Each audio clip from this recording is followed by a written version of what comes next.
And in that moment, it started going down really fast. Like I started feeling really nauseating. I'm like, no, I don't feel good. It was hard for me to explain what was wrong. So I was just going with the flow. They decided to put a mat on the floor and put me on the floor. It sounded like a terrible idea because of the nausea, but I'm like, okay, you know what? I couldn't even process how to explain it. So they put me on the floor, and as they put me on the floor, I realized for the first time that when they lift me to put me on the floor, I don't really have control over my legs, but it's not that I don't know how to move them. I don't feel the sensation of my foot touching the ground anymore. It was like if I was lifted from the floor. Mm-hmm. And this started to worry me. Like, this is very unusual. So when I was down, I think the initial idea is that I was just not feeling well and maybe not related to like a decompression incident. So they were monitoring me, but they were like, maybe we should give him oxygen again. So Lionel came with the oxygen, started giving me the oxygen. I was not accepting the oxygen because it was making me feel bad. I was in huge pain at the time already, so I was trying to go in a fetus position. It didn't work. And then it was when Lionel actually took the situation in his hands. The only thing that I will say is that everything that happened, I was 100% aware of it. So at some point, it was impossible for me to communicate with them, but I could hear what they were saying. I was hearing exactly what was happening. I was there. Mentally, I was there.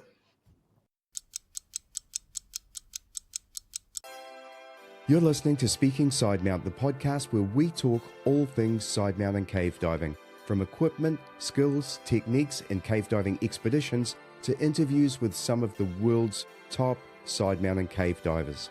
Whether you're new to sidemount, been sidemount diving for years, or just want to know more, this is the place for all things sidemount. I'm your host, Steve Davis. Let's get wet. Hey, welcome back to Speaking Sidemount. I'm Steve Davis. This episode is brought to you by our show sponsor, XDeep, and by the patrons of Speaking Sidemount. Huge thanks to both for their support that makes everything you're about to listen to and watch possible.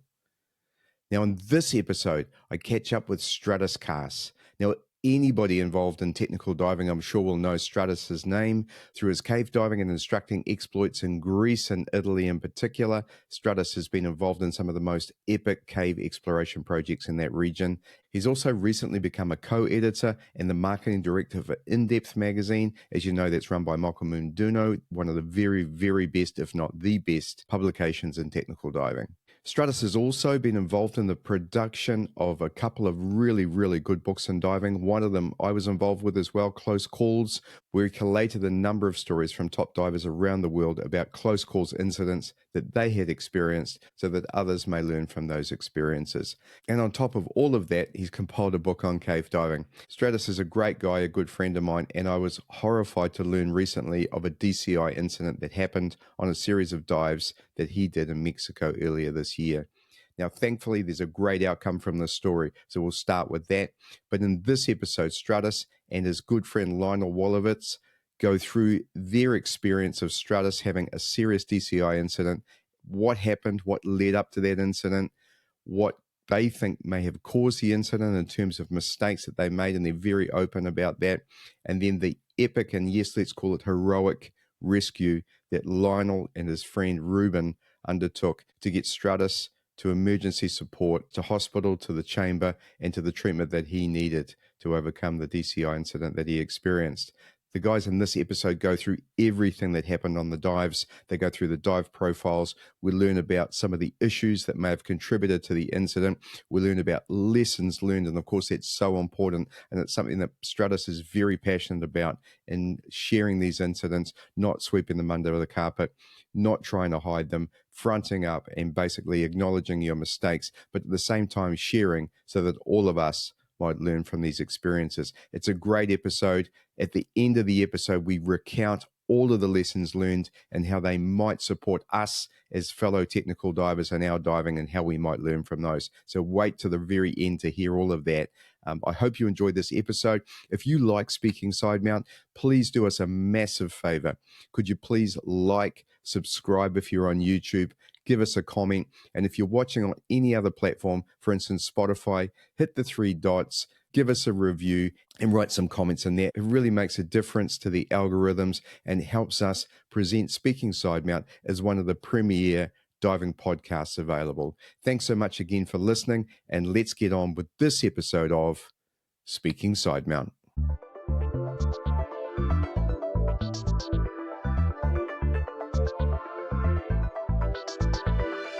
Hey, Stratis and Lionel, welcome to Speaking Sidemount.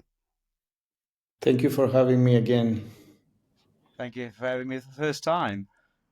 Great to have you both here. As our listeners may know, Stratis has been on this show twice before, once to talk about himself and his cave exploration in Greece. And Lionel, this is his first time on, so welcome to both of you. What prompted this episode is Stratis had a very serious DCI incident in Mexico recently, and so serious, in fact, that I guess we could call it life-threatening.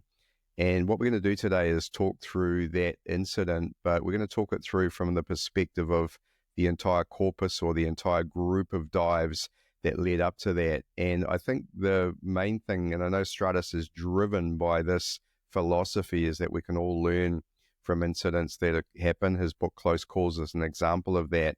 And so today we'll talk through these dives, we'll talk through the trip, we'll talk through what happened, and we're going to get a first-hand account from the point of view of Stratis as the person who experienced the incident, the victim, I guess, and then Lionel, who Stratis himself credits with saving his life. So no small thing to say that either. So it's going to be epic, I think, to talk this through. Obviously, we're here with a great outcome, and I'm so happy that's the case, Stratis. It would have broken our hearts if something more serious had happened to you. So I'm very happy to be able to do this episode face-to-face with you sitting there looking pretty smooth, pretty healthy. So let's start this out by throwing to you, Stratis, and getting to tell us a little bit about the trip that you guys had planned and we're doing in Mexico. Well, thank you, Steve. And obviously, I'm really glad that we're doing this, and probably even more than you, that it ended the way it ended up. And, it's a little bit like the movies, when you see a movie that starts in an idyllic situation, it couldn't be more idyllic.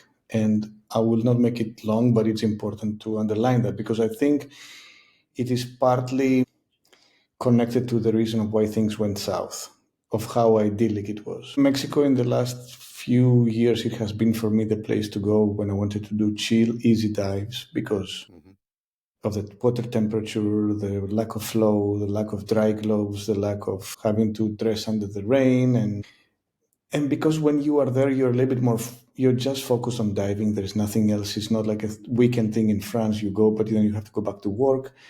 You put a lot of concentration time. And for people who are not doing this 365 days a year, like me, or like all of us actually, Mexico, when you go for an extended period of time, you feel like you're really immersed into that. So that becomes a very, very comfortable area. And it was even better than other years because we were staying with Lionel nearby. We were in Tulum for the first time. For me, I used to stay far away from Tulum, so driving to the caves was always a hassle.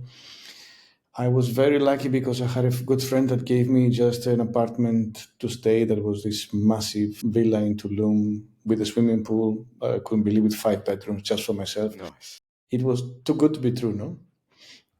I could walk to Protect from there, to give you an idea of where it was. So it was lovely. And I was with my buddy Lionel and with my other buddy who is also involved in the rescue, which was Ruben, but we couldn't have him on because he's somewhere in the middle of the jungle right now. And Right. So I was in great company, was in a place that I like. I was feeling comfortable. Lionel was just finished with his CCR cave certification, finally on a unit that is suitable for cave diving. We'll talk about that in a minute. Yeah, so no, but it's okay. I mean, I'm joking. The thing is, like, he was on he'd made a very, very good decision, and I think because he likes cave diving probably more than he thought initially when we first met, and now he also marries a little bit the attitude of, like, cave diving with the rebreather is safer, and this unit permits him to do this without the hassle of having to carry additional stuff that is not necessary for the type of cave diving that we do, essentially. So it was all ideal. It was perfect. Also, my girlfriend was there with me after 5 years for the first time, and that means that after my dive, I will go back and I will have a beautiful night in Tulum or even in the house by ourselves, and with Lionel. So it was perfect. Having said that, I have been, and Lionel can confirm that in firsthand because he has been a student of mine on his full cave certification. And for me, safety is paramount, not so much for the sake of safety, of course, for that, but also for the fact that once you do the things properly, you remove the stressor factor of am I going too far?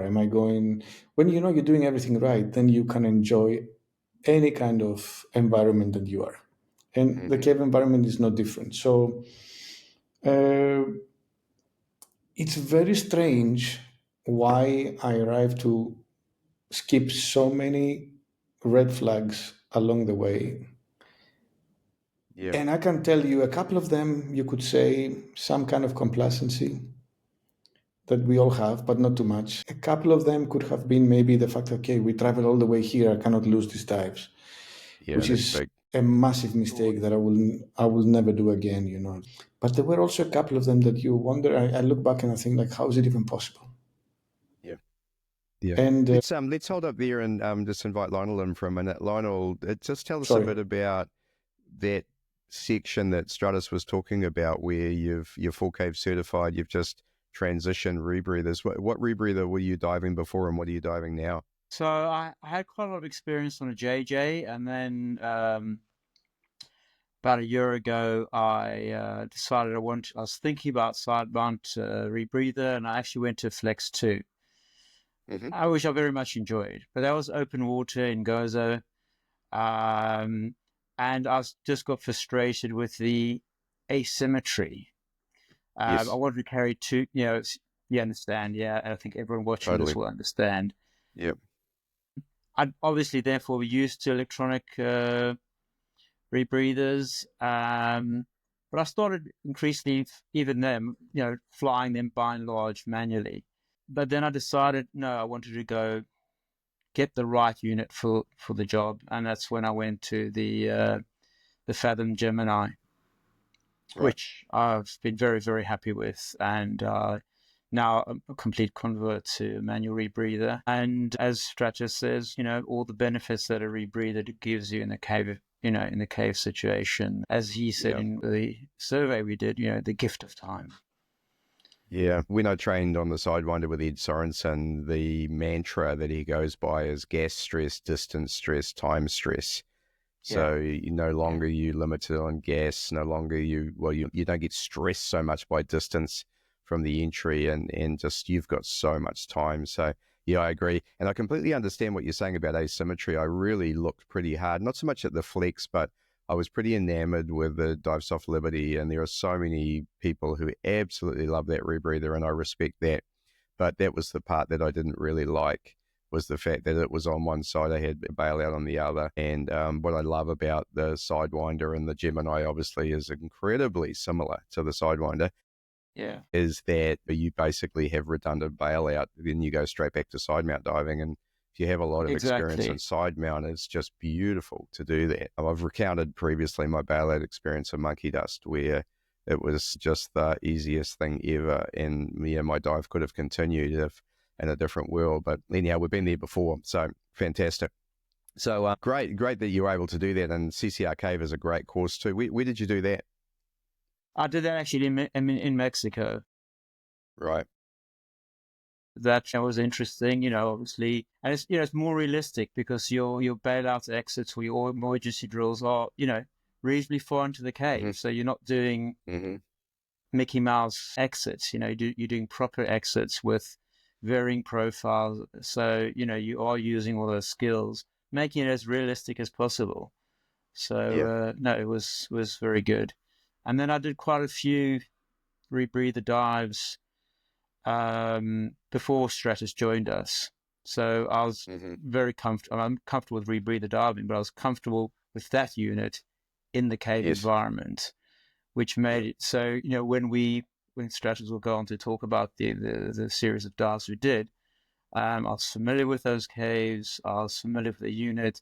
So everything was very, very comfortable. And as he says, the environment is comfortable. Where did you do your CCR training, your cave CCR? So I did my JJ. Everything actually, all the training was out in Gozo, and then I did my crossover actually in Malta for the Gemini, and I did my full cave, the CCR cave in Tulum with Sabine. I don't know if you know Sabine. Okay. All right, back to you, Stratis. So yeah, well, so like I said, it was an ideal situation and was looking forward to it very much because me and Lionel, we were on an exploration dive in Greece on a wonderful new cave that was with somebody found and invited us to go there last April. And this is something to discuss in the future. It is amazing cave, gorgeous blue water, etc. But very difficult to reach the water point, so a lot of struggle. You had to walk over stalactites and stalagmites. It was beautiful, don't take me wrong, but logistically difficult for a very, very short distance. So that was the last trip that I did, because after that, for some reason, I developed an issue with both of my shoulders that it was impossible to find the reason why it was happening. It was to the point that I was not even able to wear a t-shirt by myself, not to put my dry suit on. And weirdly enough, it went from one shoulder to the other, and then on both of them, I visited 5 different specialized doctors that specialize exactly on this thing of the shoulder in general. And I heard many different stories, and everybody was pointing to a surgery, which I didn't want to do because it was keeping me out of normal life, not out of diving, just for 12 weeks, so it was too much. Yep. So I was always hoping that this would be resolved by itself, which it did. It took time, but it did. And I was arriving to this trip in Mexico finally with the ability at least to get dressed by myself with a dry suit, which was a huge step. And it felt positive because I was thinking, okay, at least I can dive, I can reach and, save myself, because we tried to dive with Lionel in July in Gozo and I couldn't even reach my oxygen bottle. So I was relying on him for very vital things. That thing happened, so I was feeling so happy about it, and flew from Italy to Mexico. Everything was normal, like I said, very better than normal, ideal. And I think on long flights, I'm not the only person, but sometimes you get a little bit of a flight congestion thing. Too many hours of air conditioning. I don't use air conditioning nowhere I go, so a new situation for me. And then the next day, instead of actually taking it easy, we went diving straight away, Rebreathers CCR cave diving, and we went on it was Mayan Blue, was nothing too deep, and on the first dive, after half an hour of diving, maybe even less than half an hour, I started noticing that my breathing was disturbed, because when I get congested, sometimes I have one of my breathing pipes that does like a flick. So it's like a vibrating sound. It's almost like if I'm snoring while I'm breathing, to give you an idea. And this, even though it's not completely dangerous in a way, is really not something you want to deal when you're diving in a submerged cave, because the first time that it happened to me, it was really a lot of effort and mind control not to panic, because you didn't know if this vibration will actually start blocking your ability to breathe. Sure. So now I know that it doesn't, but still it's not comfortable. So I said to the guys, I called the dive. I'm like, okay, let's go out. So it was supposed to be my check dive anyway, which of course it wasn't. So we checked nothing. We didn't check weight. We didn't check nothing. And so on the first dive, I did 2 basic mistakes. I went diving with a very, very specifically recognizable congestion, which ruined the guys' dives, if nothing else. And then also I went there without doing any kind of checks. I went with the same weighting that I had 9 months before, which I was 8 or 9 kilos lighter.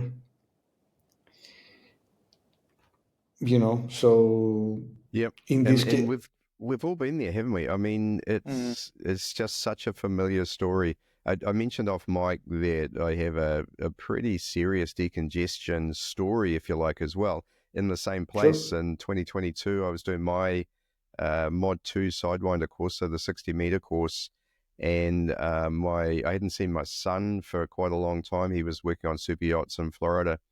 And so he came to visit, and unfortunately he was unwell when he arrived and gave me, it was just after COVID time, so who knows what I had, but I had got quite a serious sort of flu type illness and had to lay in bed for a day and a half. And Patrick very kindly, like, I had a serious window that I could work with him on. I only had 11 days, 2 courses to accomplish. And so any missing days was going to severely jeopardize what we were doing.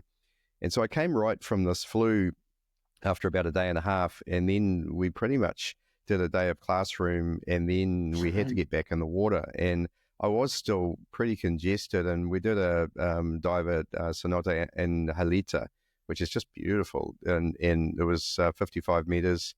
And during the ascent, I can't remember if it was a bailout ascent or a CCR ascent, but during the ascent, I had a reverse block on my sinuses, and I think we all know what that feels like. You have immense forehead pain, and it's not very nice. So I stopped the ascent and let Patrick know that I had to wait for a little bit, and I'm trying to Valsalva this squeeze out of my sinuses, and nothing was happening. And eventually I got this very high-pitched sound inside my skull of gas moving through my eustachian tube and so on, and finally it cleared.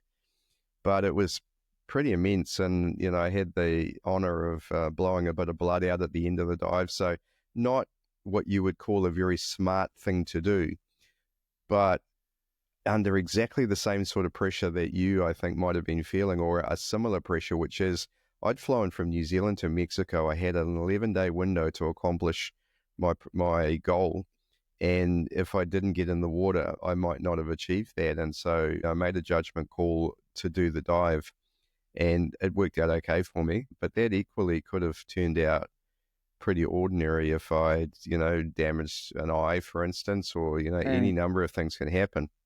And so, but these are the decisions that we make sometimes, aren't they? Yeah. Stratis is meticulous. He's got a spreadsheet of his dives, his weighting, what undergarments he's wearing, what suit, so you can go back, so you know exactly what you're doing last time. But you potentially miss out that, but it isn't exactly the same because my physical condition is different, So it's easy to overlook these things.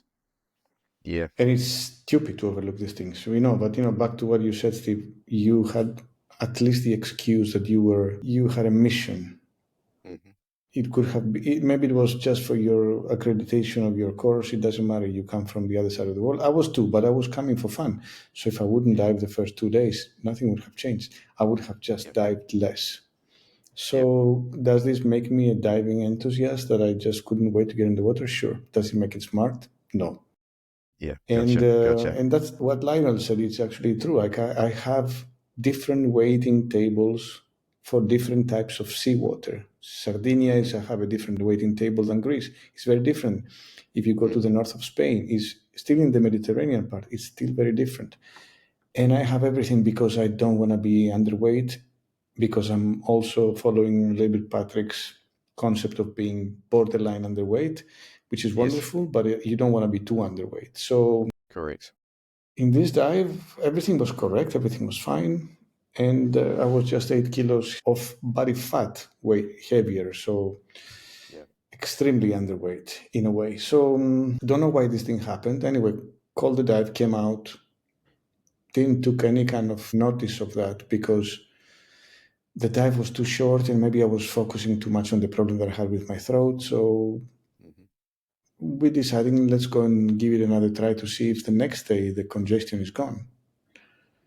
So instead of taking a day off, we go and do another dive. We went to, was it Najaron, no? Najaron, yeah. Yeah, we went to Cenote Najaron, and which I've never been, but weirdly enough, and I enjoyed a lot. And the dive was beautiful, and my throat was fine, and I could I didn't have any problems. My weighting was fine also. So we were ready to go. And that was the preparation in a way before our two, let's say, bigger dives. Mm-hmm. And then that gets us to dive number 3, where I think the mistakes that I call unexcusable start to happen. We go the third day and we dive Cenote jailhouse. Mm-hmm. Probably my favorite location in Mexico today. And the dive is nice, but it has a lot of sea water areas that are, I was struggling. I was so underweight that I had to crush my dry suit so much to even potentially make the dive happen. Did you And think for of extended, did you pick up a rock or something? well, you're not supposed to. I've got to be careful. Well, what do I say now? Patrick put a rock in me Okay. when I had exactly the same experience going No, of course. into a higher salinity area. No, but the thing is that it was not that bad. It's not that I wouldn't be able to dive, but Right. it was, Right. I had to crash the dry suit. And again, I use my dry suit for buoyancy, so I'm not completely unused to have a crashed dry suit, but not for such a long time. So we're doing the dive. Apart from that, everything is great. Ending the dive, as I remove my dry suit, I noticed I was very red everywhere on my stomach and chest area, but it didn't look like a DCI symptoms. It didn't look like anything cutaneous, nothing. It looked like you had sunburn, or it looked like you had a mild squeeze Your dry suit issue. squeeze, right? Exactly. So, and that's the thing. Here comes the spooky part. 4 years ago, exactly 5 years ago, in a cave dive that I did in Greece, I had the same exact thing when I finished the dive. But at the time, I thought like, okay, this doesn't look normal. It never happened to me. I want to go to the chamber. So I went by myself in the chamber in Greece. Going to the chamber, you just show up, fill your name, go to the chamber. We have the military hospitals, and they have this massive, super high-end chamber situation happening. And you can do it as a citizen. Actually, even if you're a tourist, it doesn't matter. They will still accept you. So it's quite easy. People don't go for fun, but I went. And I did a second session the next day. My first session was actually quite long, was over 4 hours. And when I finished the 2 sessions, 2 hyperbaric hospital directors that were there, and they're very good friends of mine over the years. We did a lot of projects together, and I trust them very much. They're very good doctors. They just told me that according to them, this is not DCI because so much oxygenation that I took over these 2 sessions should have shown a decrease of the symptom, and my redness was the same. Right. So what happened is my mind registered this information over the years that whenever this was happening, that this was me being squeezing my dry suit, which I tend to do. If I was diving somewhere with a wetsuit, I would probably think, oh, it's the wetsuit that gives me irritation, it's the material. I will find any reason because they told me, and I'm not blaming them by any means, but I trust them. So they told me that, this is not it. So I'm following scientific information. So why will I ever, let's say, not consider it valid? And I did. And this was it was the biggest mistake I have done over this trip. Right. Yeah. Yeah, interesting, isn't it? And there's a couple of things there. I think as an audience member, I probably would be wondering now what the profile of that dive was as well. So tell us a bit about the profile of it, and then we can go into the rash itself. Right. These 2, let's say, critical dives, the one in Jailhouse and the next one in Regina, were similar. The one in Regina was slightly deeper. So the one in Jailhouse had an average of 22 meters maybe. Yeah. And the duration was about 2 hours 40. Are you hungry for detailed information about Sidemount diving? Well, I have just the thing for you. My Sidemount Fundamentals eBook is the complete reference to the Sidemount Pros Fundamentals course. It meticulously covers every aspect of Sidemount diving as I teach it on my courses, including why would you want to dive Sidemount? Sidemount diving applications, Sidemount equipment selection and setup, and then putting it all in the water, from dive planning, technical diving hand signals, Sidemount entries and donning your equipment, correct weighting, trim and balance, and Sidemount gas management and regulator switching, and then of course Sidemount exits and doffing your equipment. We also cover the 10 fundamental Sidemount skills that you need to know to be an effective Sidemount diver. And then we cover the importance of training, your base Sidemount course, and then the importance of continuing to practice skills as you evolve and grow as a Sidemount diver. Check it out. It's available on the Sidemount Pros website, www.sidemountpros.com/store. It's inexpensive, and I'm certain that it will help your Sidemount diving. So not deep, but long. Yes, and this is something that after the accident, I discussed with a lot of people, discussed with some of the doctors from Dan, and they told me that this middle range, semi-deep, if you want to call them dives, but for this amount of durations, especially when the durations exceed many times more the actual depth, there is not enough studies yet to know if the actual algorithms are 100% valid. Not that they discard the computers or, the algorithm itself. Is just that we don't have the data to understand that, this is working. And the reason why is because all the medium tissues get fully saturated. I'm basically working on a fully saturated, low, fast and medium tissue situation. Yeah, which is really interesting. And so just to open that up a little bit more for everyone, these tables have been created over, let's call it millions of dives now. Obviously, they started with Borman's, 16 compartment algorithm, and then we overlay gradient factors on there to give us an element of safety on top of that. However, they were created on open circuit dives in the main, with the vast majority of them being 60-minute-ish dives. And now we're starting to, with the advent of Rebreathers in particular, starting to do dives that are in the many hours. And so this is what Stratis is saying, is that the millions of dives that have been laid on top of this algorithm previously are now not as valid as perhaps we might have thought they were. Would that be fair? Especially on that range, which allows us to do still dives with heavy gas loading, because at 35 meters, at 30 meters, at 28 meters, you're down, especially if you're in nitrox, which you most probably are, you are getting a lot of nitrogen in you, and you're getting it for hours.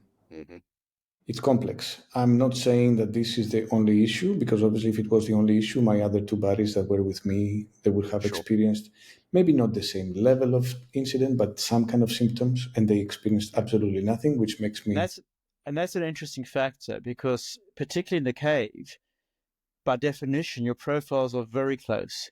If you're in open water, if you're in a wreck, you could actually, even though you did the same dive, actually have kind of separate, different profiles. But in this cave environment, we're all in CCR, we were manual, but by and large, pretty similar set points. We agreed that as part of our plan, how we manage our set points, and we were doing very, very, very, very similar profiles.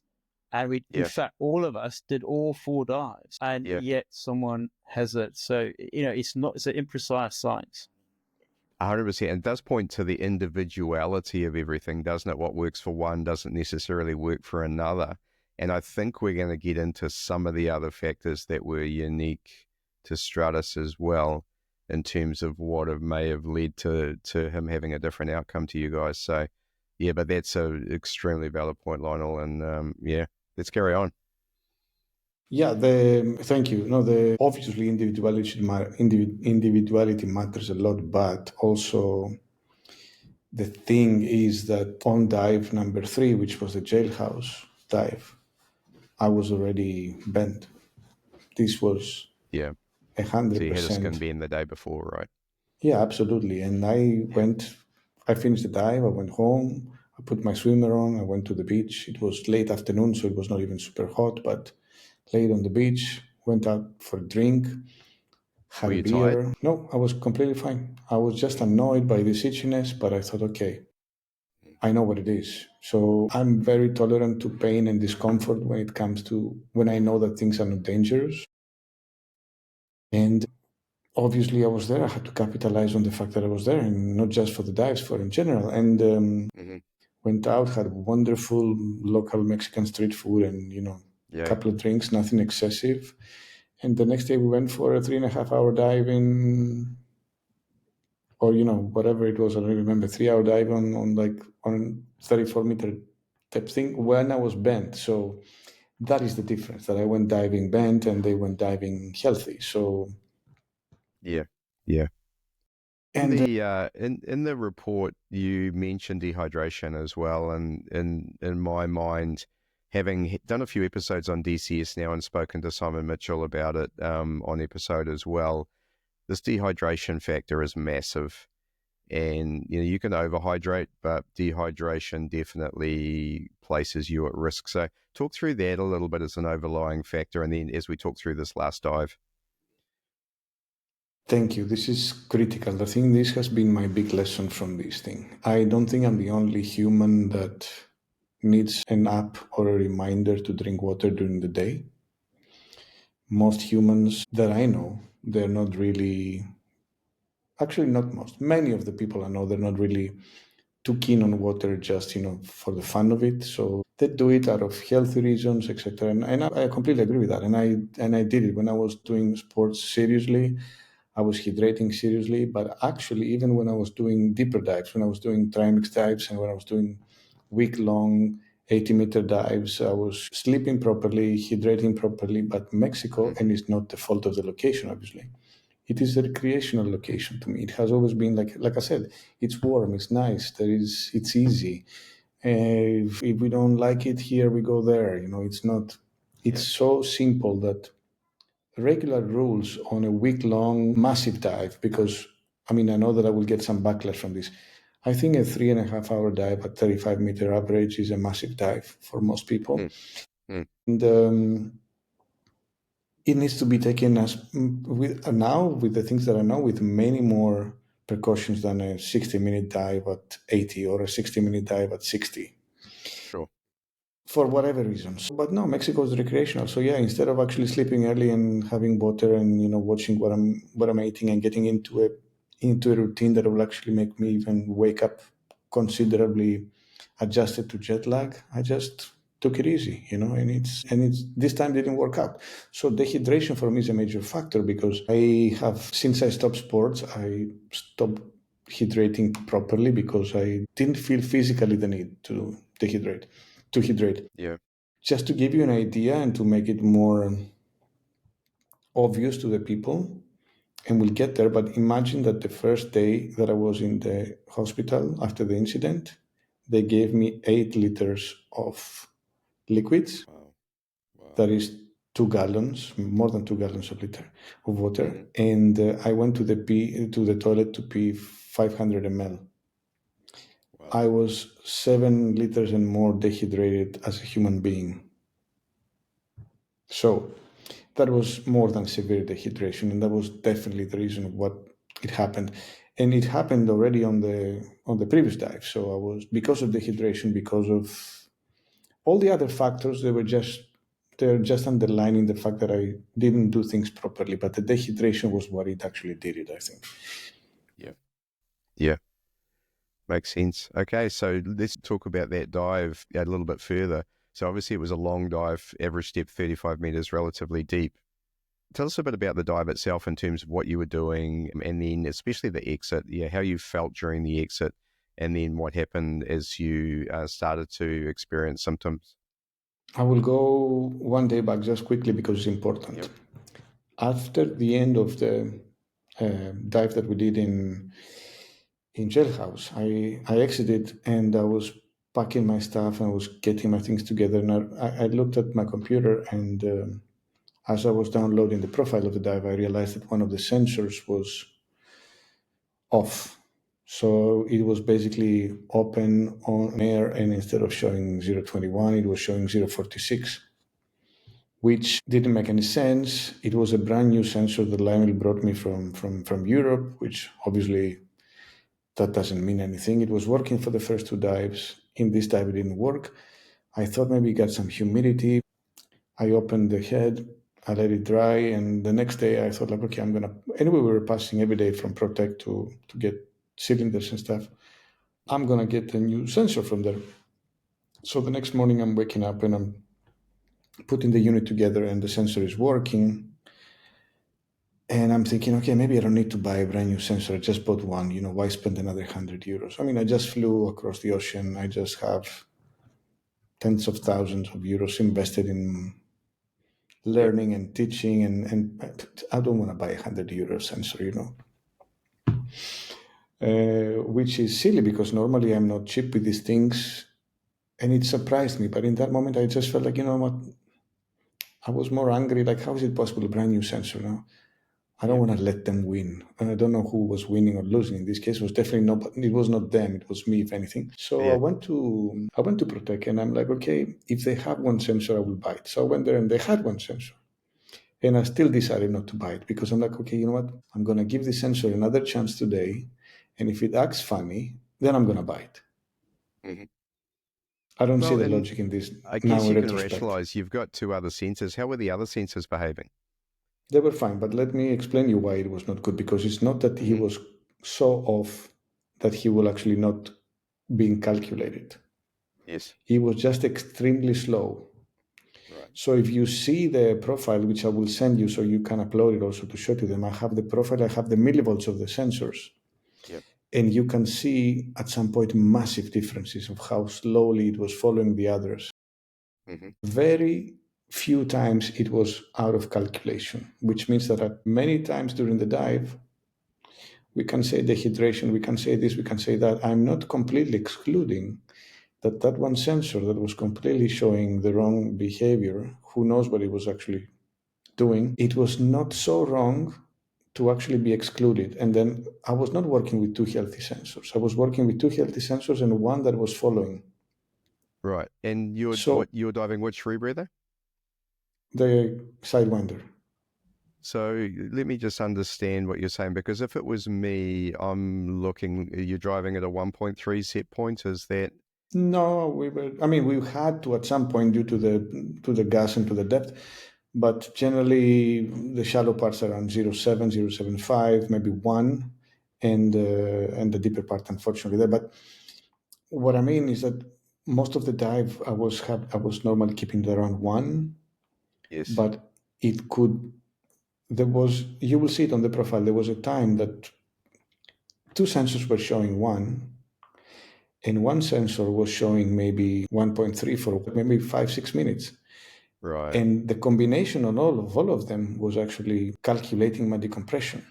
Right. And that's what we don't know. I wonder if we can find that out, is what the impact of that one slow sensor would have been on the decompression that was calculated. Do you know the answer to that, Lionel, or Stratis? I don't. Perhaps we should. Potentially, you are breathing in a lower PPO2 than the decompression algorithm thinks you are. So Right. you are kind of got a weaker nitrox than it's calculating.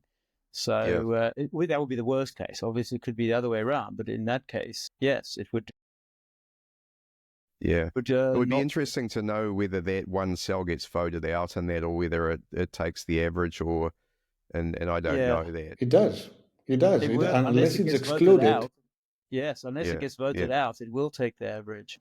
Yeah. And this was my mistake, because I thought, like, if this doesn't work during this dive, I will check. If it doesn't work and it does strange stuff like it used to, like it showed that it could do the day before on land, it will be voted out and I will have 2 healthy sensors and that will be it. But it didn't. Yes. It kept crawling around and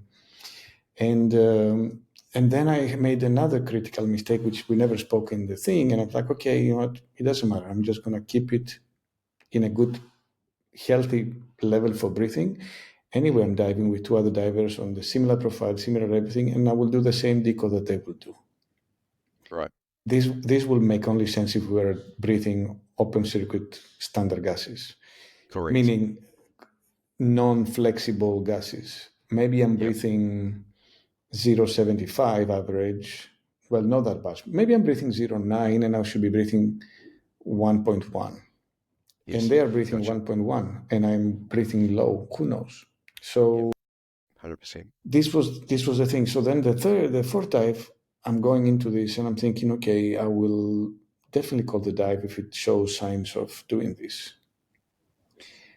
And it started doing it almost half an hour in, but the place was beautiful and the temperature was beautiful, and You're feeling I good. thought, yeah, and it's what I said. I thought, like, I'm going to follow them and I'm going to do their profile and I'm just going to make sure that, the unit is not toxic, which was not. And that's it. And then coming out, I'm going to say I'm going to put also 5 or 7 minutes more of decompression on what the most conservative person will do of the 3. And I did. Yeah. This But is also so interesting to me as well, because again, for the listeners, if you're not a rebreather diver, what Stratis is basically saying is, in our normal dive practices, we dive to the most conservative team member. So if one team member's got 5 minutes more deco, then we all do 5 minutes more deco, and that's the way it works. But that's predisposed or predetermined by the fact that we're all breathing the same gases, and so therefore we're having the same experience, although we're not, but we're having the same experience in terms of the decompression algorithm. With a rebreather, your rebreather is mixing gas either on your behalf automatically to set points, partial pressure set point, or we're manually doing it on the Fathom and the Sidewinder. And what we're really saying here now is that Stratis, I guess we really still don't know which way it went, but we're assuming your partial pressure was actually lower of your gas than the computer was calculating. So therefore, you're incurring actually more deco. And, and obviously you don't do it because you don't know. So yeah, But carry then on. the moment you see the faulty sensor, you call the dive like you plan to do. And also with a group of divers that I know that I will never have anybody complain, talk bad about me in front of me or behind my back or anything, judge me, nothing. Was in our group there is zero peer pressure. Yeah. And still it happened because I wanted... Self-imposed pressure, right? No, I was just enjoying the diving after so many months. And it is, but like now, if you've seen in our talk already, we discussed hydration, we discussed sensors, we discussed this because we discussed anything but being something physiologically wrong with me, because we want to justify, right? There was a reason why the murderer killed so many people. It's not just crazy, so we need to rationalize things. And, and closing this parenthesis is like another big thing that I'm going to be checking in 2 weeks from now in Rome in a specialized DAN center for DAN Europe. It will be if I have a PFO, which to my knowledge, I don't think I do, because I've done too many years of deep diving, too many years of multiple days of deep diving without zero symptoms. Yeah. But then again, there is a relatively new version of the story that says that the PFO can also degenerate as you age. Sure. So we'll see my status of my PFO today. And this is something interesting. I think it will be something interesting to see people speaking more about it, because often, you start diving at your middle 20s, you do a PFO because you're doing technical diving and that's it. And then your middle 50s, and maybe your minimal PFO that didn't allow this test to look positive in your mid 50s under circumstances can hurt you. I don't know if this is the case, but it will be very interesting to find out. It's such an interesting point, because, we look around the room here and we look at all technical diving and it's full of middle-aged guys, right? And it's a pretty interesting thing. And part of that is technical diving is expensive, and it takes a bit of time in your life normally to build up the resources to be able to afford to do this sort of diving. And and as we get older, we do need to take note of this sort of stuff. I'm a little older than you, and I'm starting to think about it. And one thing that always ran through my head from a PFO point of view, because I think we know that somewhere around 30% of the population have a PFO, so it can easily be not diagnosed. But I always put a lot of stock in the number of dives I did at the Rex site on Gozo, where you're carrying 4 cylinders down to the water, down the slope there, and then you're carrying 4 cylinders up again at the end of the dive back in the open circuit days. And And I thought if I was ever going to have symptoms resulting from a PFO, it was going to be on those dives.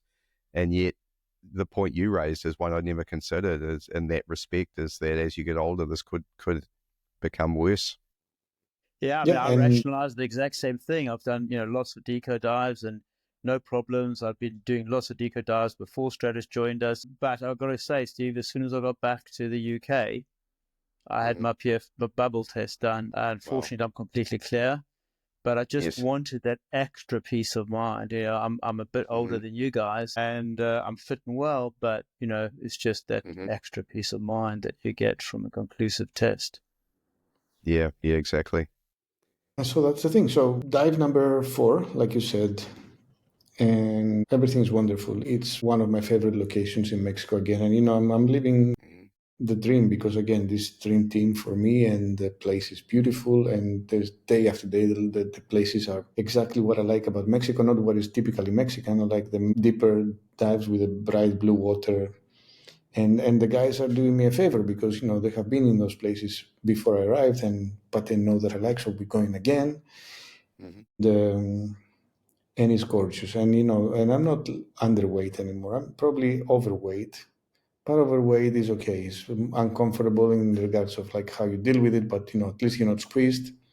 And we're enjoying the dive, and we're going and we're going and we're going, and we're calling the dive when it's supposed to call it, and we're coming back and we're doing a decompression all together. And I'm thinking, this is such a blissful moment, Coming out, I'm starting to notice again some kind of itchiness on my chest, but I'm thinking it's probably because I'm lighter because we're actually surfacing. And even if I was more properly weighted, I'm still on the light side. So maybe the previous day's irritation is actually waiting on me a little bit, and that's why I feel it. But there was nothing strange. As we surfaced and we started ungearing and removing our cylinders, etc., I remember that I struggled a little bit to put one S80, the aluminum 11-liter cylinder, over the side of the deck. But I gave it a thought, and I'm like, okay, you know what? My shoulders are good after so many months. Let's not push it. So I asked one of my friends, like, can you do this for me, please? And they did it. And I realized that I was just very tired. And I'm like, okay, it's been 8 months, 4 long dives, relatively back to back. The nitrogen probably doesn't help, and all this stuff. I'm getting out of the water, and actually our friend was in a hurry to go somewhere. So he said, like, okay, whoever gets undressed first, I get him a beer, So as a child, I'm like, okay, no, I'm going to be first. And I'm removing the dry suit, which I managed to remove for the first time in 9 months without hurting anything. And I was so happy. And in that moment, as I opened my undersuit, I was not just red like the back of your chair that I'm seeing behind your head, Steve, there. It was also swollen in areas like you have been bitten by jellyfish. So it had like lumps. It looked really bizarre, and I'm thinking, I wonder what is happening. Precautions, like I used to be always. I went and I got the oxygen, and I started breathing the oxygen, but it made me feel more nauseating. So I was trying to breathe it. I stopped breathing it, and I'm sitting on this bench while they're dealing with their gear. And at some point, Lionel and they came to me and they asked me, like, are you okay? How come are you breathing the oxygen? I mean, Lionel has seen me breathe oxygen preventatively before. It's not completely unusual, but the good thing is to ask because you never know. Sure. And in that moment, it started going down really fast. Like I started feeling really nauseating. I'm like, no, I don't feel good. It was hard for me to explain what was wrong. So I was just going with the flow. They decided to put a mat on the floor and put me on the floor. It sounded like a terrible idea because of the nausea, but I'm like, okay, you know what? I couldn't even process how to explain this. So they put me on the floor, and as they put me on the floor, I realized for the first time that when they lift me to put me on the floor, I don't really have control over my legs, but it's not that I don't know how to move them. I don't feel the sensation of my foot touching the ground anymore. It was like if I was lifted from the floor. And this started to worry me. Like, this is very unusual. So when I was down, I think the initial idea is that I was just not feeling well and maybe not related to like a decompression incident. So they were monitoring me, but they were like, maybe we should give him oxygen again. So Lionel came with the oxygen, started giving me the oxygen. I was not accepting the oxygen because it was making me feel bad.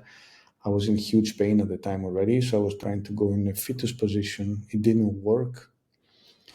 And then it was when Lionel actually took the situation in his hands. And I think the correct thing from now on is to let him describe it because he lived it firsthand. The only thing that I will say before I let him enter into this is that everything that happened, we cross-checked it between us many times. I was 100% aware of it. So at some point, it was impossible for me to communicate with them, but I could hear what they were saying. I was hearing exactly what was happening. I was there. Mentally, I was there. Yeah, so I just want to just go back a little bit because I think there's some important mistakes. Yes, very fortunately, there was a good outcome of this accident, but there were some mistakes that I made in hindsight, and I've went over it a lot, and I think it's important to recount it. So Stratis did actually point out the redness to me. To me, it just, and I actually asked him from the previous day, and you went to the beach, was it sunburn? He said no, but he had read the day before, so he kind of normalized it.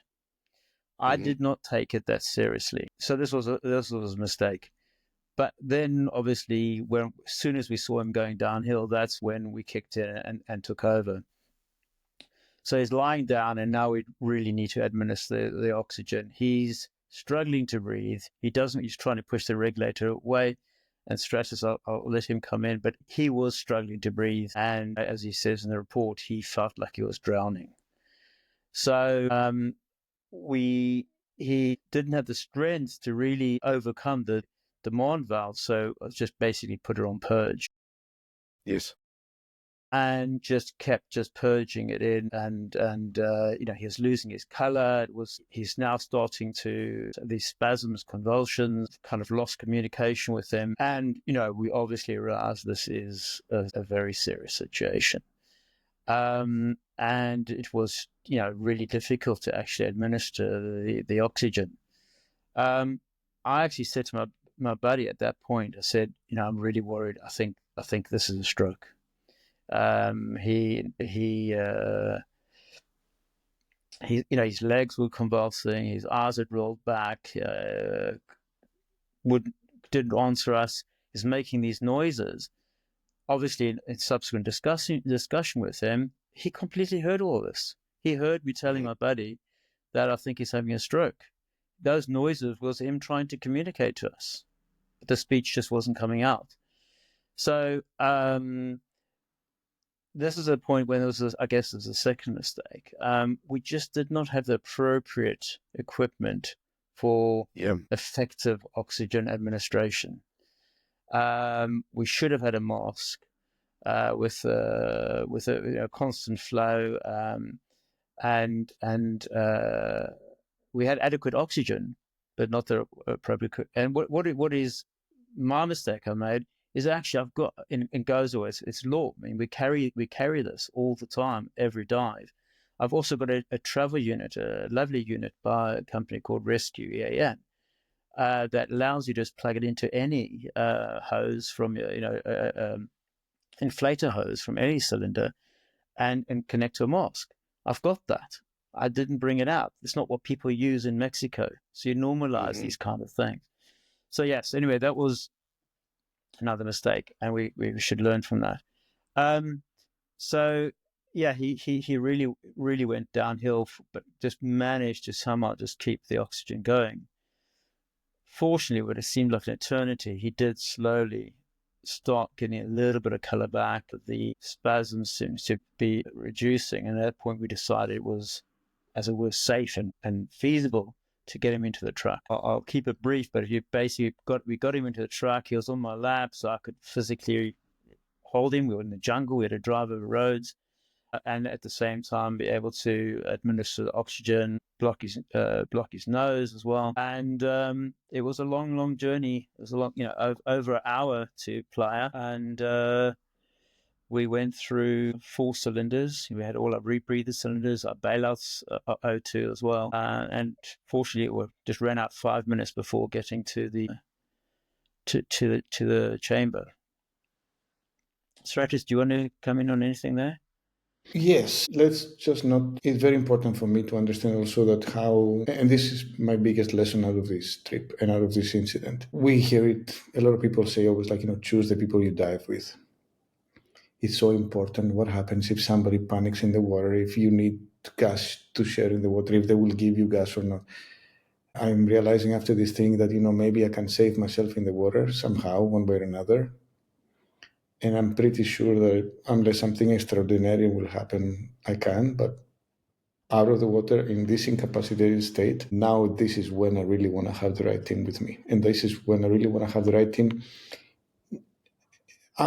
In this conclusion, Lionel, don't take me wrong, it's not so much the knowledge, but it's the ability to differentiate between what is the minimum you need to do and what you need to do. Because, the minimum you need to do as a human being, it varies from person to person, but sometimes it's not enough, and it wouldn't have been enough. And Lionel is a person that normally is not timid, but is a very calm, very reserved person. And he was extremely assertive in moments that I was worried because I couldn't communicate with him. That my body was showing him like, I don't want the oxygen, but I needed it. Mm-hmm. So my gesturing, even me throwing away the thing, it was a reflex. But please give me the oxygen. So he managed to take a decision in his hand. Okay, it might seem very obvious now, but under this kind of stressful situation, I don't think nothing is obvious. So this was the big highlight of the event. I think in those situations, there's so much pressure and so much adrenaline and so much, I think pressure is the right word, and being able to be calm and start to take steps down the correct courses of action is really, really important. So obviously the oxygen provision was part of that, but there must have been a decision at some point, and I don't know how it works in Mexico, I probably should know, but were there thoughts of calling an ambulance to come in and assist, or was that really just not an option because of how remote you were? I think it's just not an option. You're in the jungle, you got no reception.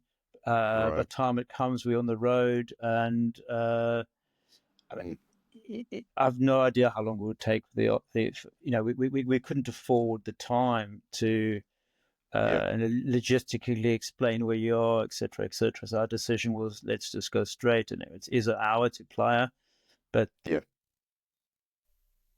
yeah, it is so interesting. We've had these discussions with other incidents where, we've had vehicles going towards the hospital and an ambulance coming to meet along the way as well. Different types of incidents, but it is an important factor, especially when you're in a country where you don't really know how that's going to work. You did mention the constant flow, and I agree with you. That's so important. For a while, I did the same thing. I had a cylinder with a regulator on it, and I changed that knowing how important it is to have, and I should know, I'm an oxygen provision instructor for heaven's sake, but it's so important to have a constant flow mask as opposed to using a regulator, especially from the point of view of if your patient ends up being unconscious as well. Exactly that, yeah. Well, and also, and to be honest, I mean, we had sufficient oxygen. It lasted an hour, but it's more efficient usage as well than you just holding a constant purge. Yeah. Yeah, 100%. The hospital specialist and Dan confirmed, the obvious, that, basically the rescue was done. The original part of the rescue was the reason of why the incident ended up the way it ended up, and why I actually started having the feelings on my legs and the ability to speak and to move my upper part of the body already being in the car. I mean, I was managing to send messages to my family and to my mother while I was in the car and say, okay, the dive went well, we'll speak tomorrow, I will call you tomorrow. Fantastic. It is 100% related to the rapidity of the oxygen provision and the assertiveness of the oxygen provision. I don't say because Lionel is here with us, but I would never consider anybody that could have done it more, because I know him also as a human being, and I could see his character. That was the reason why this happened, and it is the more subtle characteristics of his character that managed to do that happen. Like, there was no way that he would just let go, even if it was having to go mouth to mouth. Like, Well, I don't know about Yeah. that, but probably that. Yeah, I mean, the beard's, was, the beard's a bit of a put off. yeah. I mean, it was scary, when he's, and it was, I mean, it's confirmed it was, it was a stroke, it's an air embolism. And at that point, I mean, you see how someone goes down so rapidly. I mean, it was so scary. And I honestly thought, we're losing him.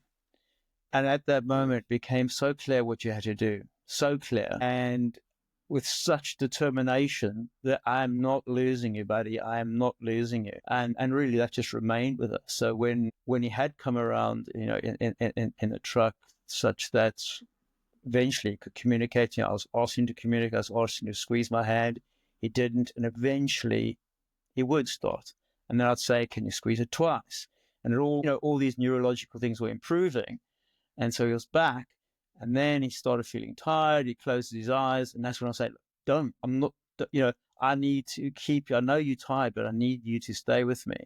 Mm-hmm. And I remember feeling I thought, well, it was a bit funny. That's what they say in the movies. Stay with me, stay with me. Yeah, exactly. But it was really a case of that, And but actually, I do want to actually bring up one further mistake, which I just want to be open and honest about. Is that we didn't have a written, communicated, and agreed emergency plan amongst the team. Yeah. Exactly where's the chamber, people we should ring, DAN numbers, just kind of basic stuff. Even though we on the cave course, Stratis is very meticulous about this. These are things we've done before.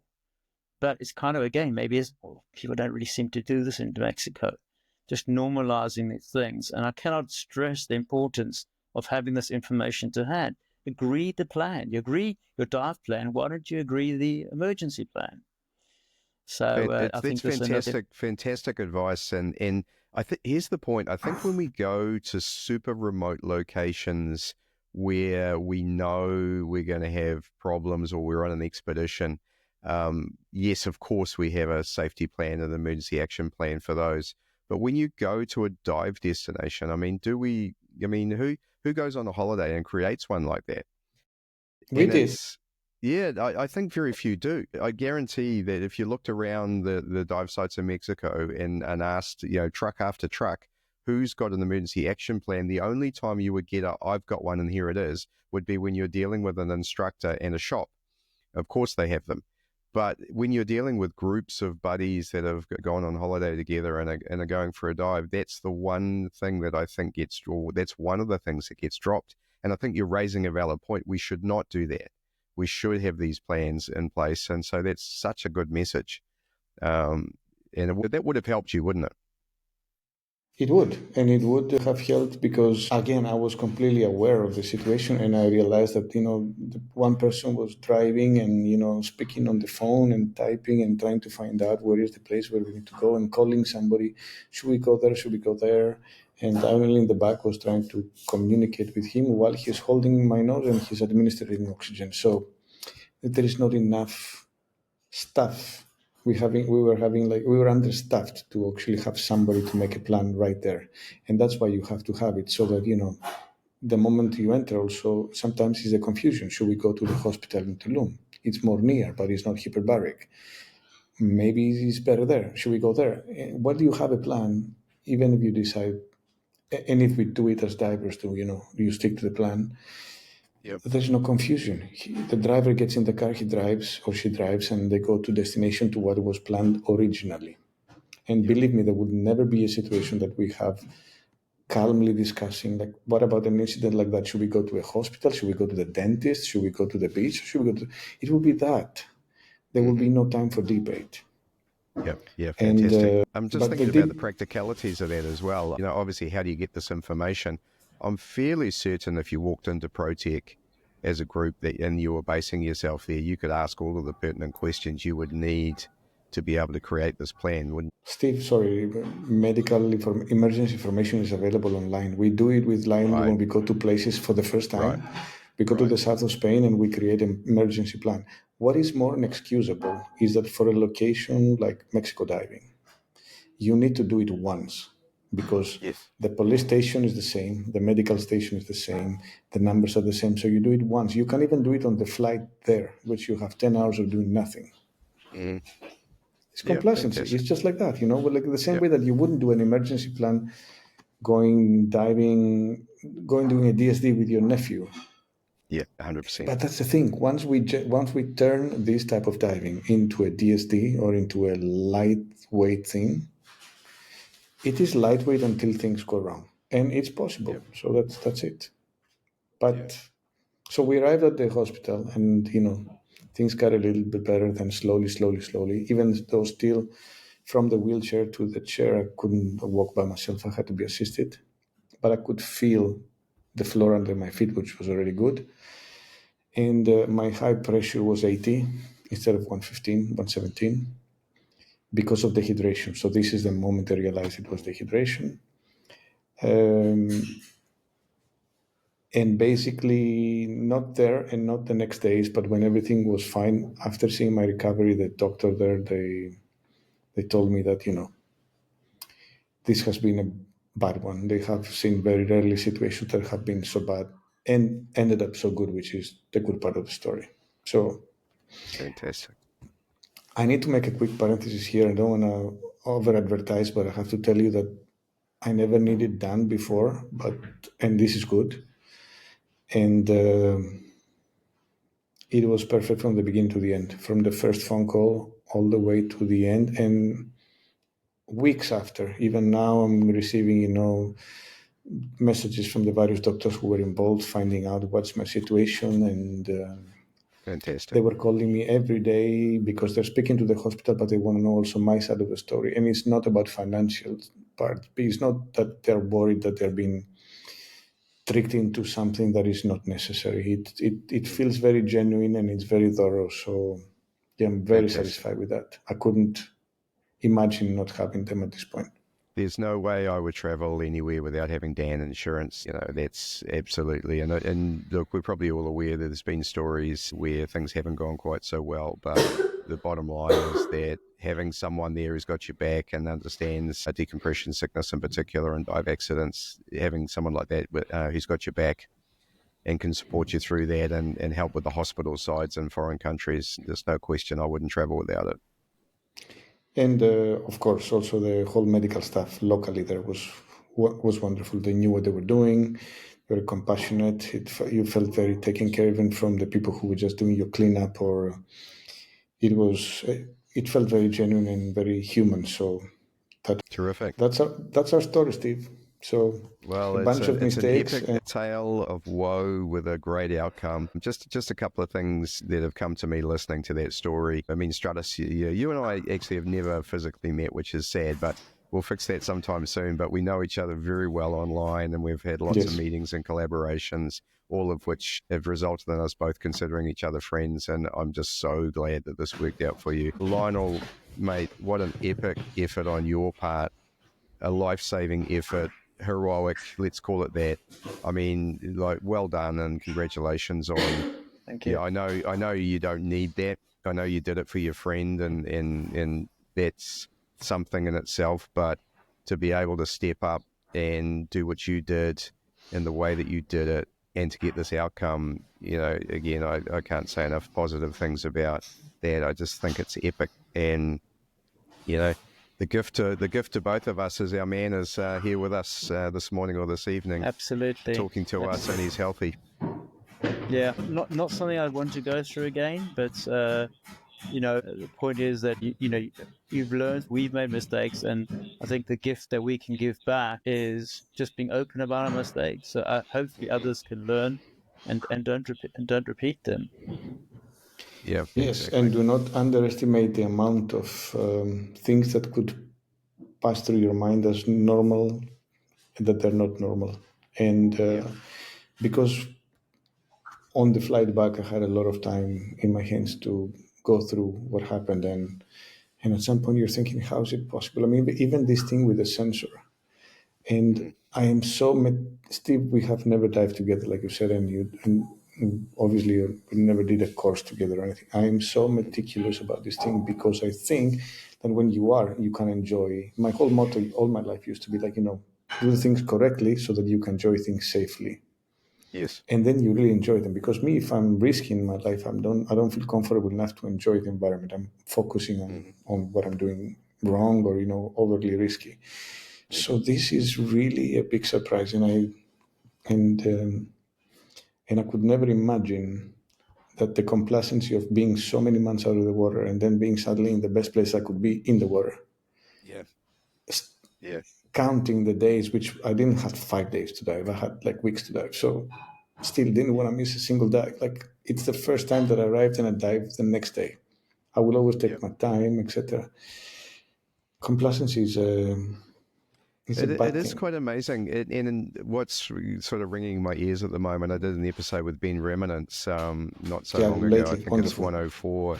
He made this point as well. He found himself doing dives, and while he was in the water, he realized that he wasn't certain that he had done his checks properly, and he's on a 100-meter dive, and so he gave himself an uppercut, as we would describe it here in New Zealand, or a kick in the butt, and took himself off to Finland to a completely different environment where there's no way he could be complacent, and put himself back to school almost as his personal punishment and reminder of how important it is. I mean, hopefully we don't need these sort of reminders, but No. And again, look, back to your philosophy, Stratis. This is what I love about close calls. This is what I love about sharing this, is that you're humble enough, have the humility to share this story so that we can learn from that rather than from having our own bad experience. And so, man, I'd so appreciate you sharing with all of us and putting yourself out there. It's such a great thing to do for the dive community, and I'm personally very grateful, and same to you, Lionel, for sharing. And hopefully we can all take a step back. Already from this, I'm thinking about a couple of things. I just ordered my new cells from Narc at 90 before this call. Not that I'm due always this time of the year. I order them every March of the year, and they arrive in April. And so changing cells is really important. But just that, everything that we covered today, the importance of hydration, the importance of emergency action plans, the importance of taking notice of symptoms should they occur, looking after yourself, and then back to the difference between CCR and open circuit diving too. So many lessons in there. So, thank you very much, both of you. Thank you for having us. Yes, Steve. Yeah, thank you for great conversation. Stratis, thank you for being with us, buddy. No, absolutely. No, well, I'm the one who should thank you. And no, thank you, Steve, so much for allowing me to tell my story. And like I said, if even one person will change a little bit that of whatever he or she is doing wrong, in case they are, because I was sure that I was doing everything right. And that's the weirdest thing. But here we are. Thank you, gentlemen. You've been listening to Speaking Sidemount from www.sidemountpros.com. If you like the podcast and would like to support the show, then why not become a patron of Speaking Sidemount? For as little as $5 per month, you can become a part of the Speaking Sidemount team, get exclusive early access to all of the episodes, and help us to deliver the very best Sidemount, cave, and technical dive content available. Just go to www.patreon.com/speakingsidemount for all of the details. The address is also on our Facebook page, listed in the podcast notes. Thanks again, and we look forward to you joining us for our next episode of Speaking Sidemount.